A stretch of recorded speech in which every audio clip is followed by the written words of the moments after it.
Today I want to show all the little features and settings in a fairly new plugin from mastering the mix. It's called FUSER, and how I would describe it is as a broom, because it can clean up your sound.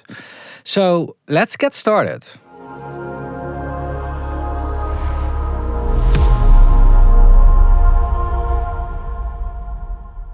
So what FUSER basically is some kind of advanced sidechain ducking spectral compressor. It is really helpful to fix problems with clashing sounds.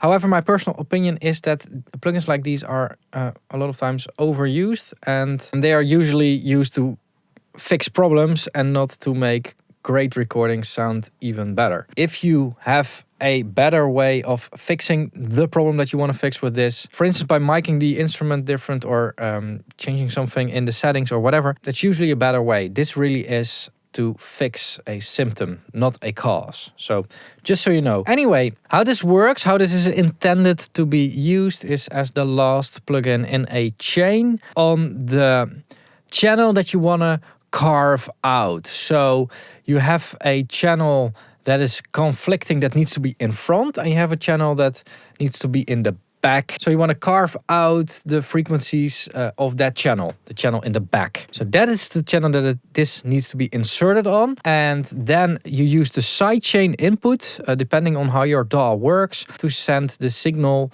of the channel in front to it. Mastering the Mix calls these channels the dominant and the submissive channel. So this one needs to be on the submissive channel. And what I did is I put this one on the bass line, and I'm inputting the drums as the sidechain signal. If I now press play, it will show me some red and some yellow areas. And those red lines mean that there's a conflict in the mid, and the yellow lines means that there's a conflict in the side. That's basically how this works. Also the analyzer here, the white line is your sidechain signal. So this is our drums, and then the gray area is the bass line, the one that we have inserted this thing on. And one of the things it's indicating in here is the volume difference between the sidechain signal and the input signal. And I can match that up here. So I can, for instance, make them both format the same volume, or check what the difference is between those. I'm going to keep it at the normal volume right now because it's very close to it. What I can then do is wait until it's done processing. It has to reprocess every time you change your input gain because it will need to work on different gains. And then click Resolve Conflicts, and you can see that it made a bell here, some kind of an EQ filter over here in the problem area. So what this bell filter does is it basically says like, okay, this area is the area where you are allowed to process. So we're not touching the rest of the signal, we're only touching this part. And this works the same as a threshold. So you can see this as a threshold, not as an EQ, but as a threshold. Dragging this thing down is more compression, and turning it up is less compression. As you can see here as well, like it's now cutting very, very hard, or well, cutting not at all because we're too low. We need to, yeah, like that. That's where it starts. What is important to note is that it's processing on the mid channel only, not on the sides. And you can change that over here. You can go to stereo, so just normal plain old stereo, or even further, just the sides. A very intuitive button that they have over here for that. And this is really great because you only wanted to process on the spot where the actual problems are. There are a few things you can do with this bell filter. First of all, when scrolling, you can change the Q factor, which you can see here as well. And of course, you can drag it up and down. Also, next to this are the bypass button, the solo button, and the delete button. Down here is also the attack and the release setting, because it is a compressor, so you have timing controls here as well. So you can have it work super quick or, you know, a bit slower. These timings are still very quick, but at least you have a bit of control over it. I wouldn't worry about it too much. There's a knob here with a rotate, and what this thing does is if you click this little button here, it will analyze the phase response of both channels and rotate the phase response accordingly. And it will just do that on a fixed basis.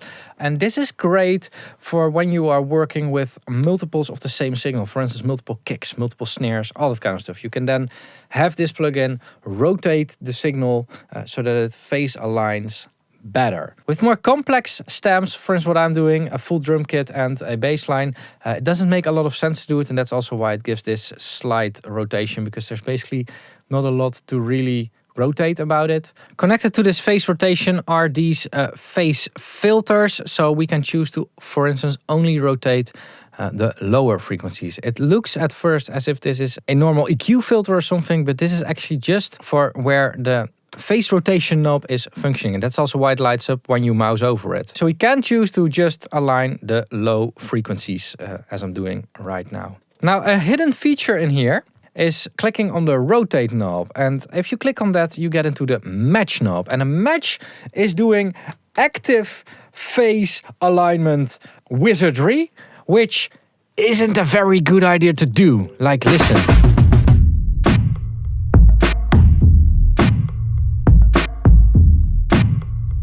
It completely fucks up the signal, but it is a hidden feature in here for a reason. People from Mastering the Mix developed this feature as an idea, and they just put it in there for people that can create some freaky effects with it whenever they want. So matching is literally actively, constantly pulling on the phase and timing response of the signal in order to line it out better. If you don't know exactly what you're doing, don't touch it. It's not going to make your signal better. Now, a little bit more utility.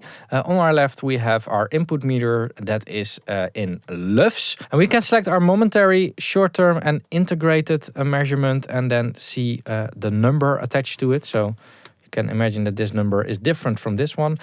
And we can also see where our sidechain signal is. That's this little gray bar that shows the loudness of our sidechain signal. And this also makes it easy to match up your input gain if you want to do that. Now on the output side we also have LUFS meters, and these are, as you can see, also after the output gain knob.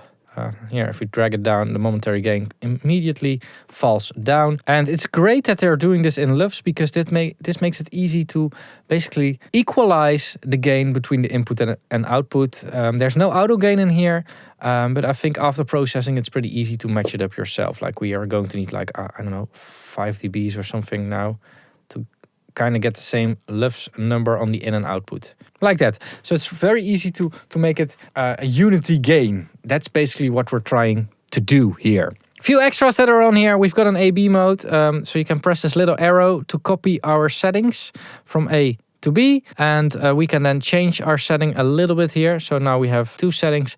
And then we can simply compare these two together. And A/B testing is really great, because I think our brain actually likes to hear hard differences more than just subtle tweaks that we're constantly doing. So whenever you have an idea, even if it's a subtle tweak, just do it as an A/B test. A very cool feature, and it's in basically every plugin for a reason. We've got delta mode, which shows us the difference between the input and output signal. It's a null test. And we've got a, as they call it, latency adjusted bypass. So this is just seamlessly bypasses the plugin without messing with the latency. And it also grays out the whole plugin so that you know that it is not processing. Over here is our key, our authorization. I'm actually running the demo over here. And we've got our settings here, which I'll get to in a second. Because there's one more setting that I quickly want to talk about. And that's the gain stage fix. This all has to do with making sure that a FUSER gets the correct data and the correct info. So if you have gained up or down on your channel faders in your DAW, you have to put that in here as well in order to get the correct result. So if the channel that FUSER is on is at -2 and the sidechain is at -5, we have to input that here because the plugin doesn't know the fader position. It will then calculate stuff differently. Now in the settings menu, we can choose between zero latency, infinite impulse response and linear phase filters. If you don't know what you're doing, choose the first one. If you know what you're doing, choose FIR. I will make a video about this soon. However, the production is going to take some time, so please be patient. We've got sidechain dynamic gain or difference dynamic gain. These are 2 different operating modes for the nodes. So if I put this one in difference, you'll see that the color changes and the scale over here changes. Like we have got a scale of -3 to -9. while on sidechain we've got our normal audio level. And what we're basically saying in difference mode is we are selecting the amount of difference we want to have in this frequency area between the sidechain and the signal that we're processing. So if there's signal on the bass drum on -18, we want to have the signal that we're processing on -24. We want it to dip 6 decibels if it's set over here. And if we pull it to -9, we want it to do even more. So now it's going to subtract enough stuff from the baseline to get this amount of difference. It is a different way of working, and it's whatever you prefer. How much of difference mode made sense? I actually preferred the sidechain mode more, basically because I'm familiar with that. Show tooltips, of course, those are those annoying screens that I turn off for a video because it's very annoying. Input-output difference, that's the gain reduction analyzer. So that white thing that was showing what it was doing, it's now turned off so that you can do more with your ears.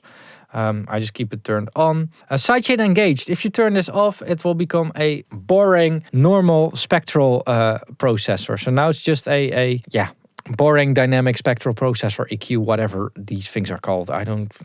Conflict sensitivity. This basically adjusts the sensitivity of the resolve conflicts and these red and yellow lines on here. Right now it's set at 4.5, which means...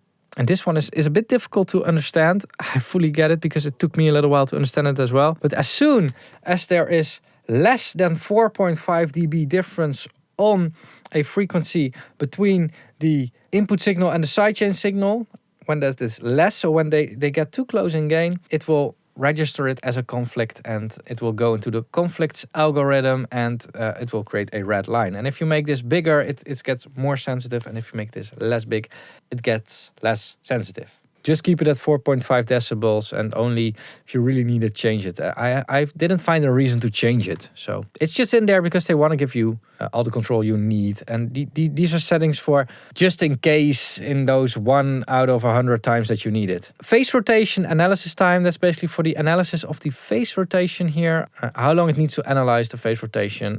The longer it is, the better of an average it can make. But sometimes for a kick, for instance, you just want a short analysis. So select how fast the spectrum UI decays. This is the decay in the spectrum. If you put this one to slow, you can see that the spectrum is way more calm. And we've put it to fast. You will see it's very, very responsive. CPU graphics load. This is really, if you have a lower powered machine, you can try setting this one to low.